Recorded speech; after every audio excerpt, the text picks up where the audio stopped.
Ik ben bij buurt-AED.nl een actie begonnen om een AED-apparaat aan mijn eigen woning.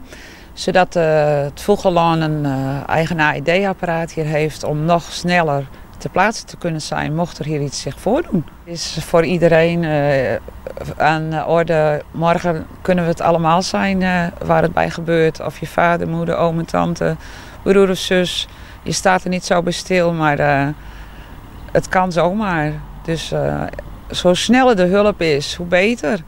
Ik ben de actie begonnen met een donatiesite.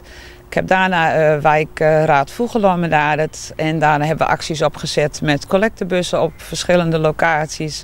Een flessenactie bij de Poys waar mensen hun bonnen in kunnen deponeren. En deze week hebben we in het Voegelon een flessenactie, zodat mensen huis aan huis komen aan de deur. Dat ze misschien lege flessen hebben die we mee kunnen nemen en ook allemaal weer in kunnen leveren. En de opbrengst daarvan ook weer terechtkomt voor het AED-apparaat. Nou, er is nu €1630 wat er nog bij moet. Voor het totaal plaatje van €2660. Dus we hebben nog wat te doen, dus alle hulp is welkom. Nou, er komt nog natuurlijk wel wat bij kijken als eenmaal de actie is geslaagd. Maar daarna wordt hij geïnstalleerd. En is de eerste 5 jaar de service en onderhoud bij inbegrepen.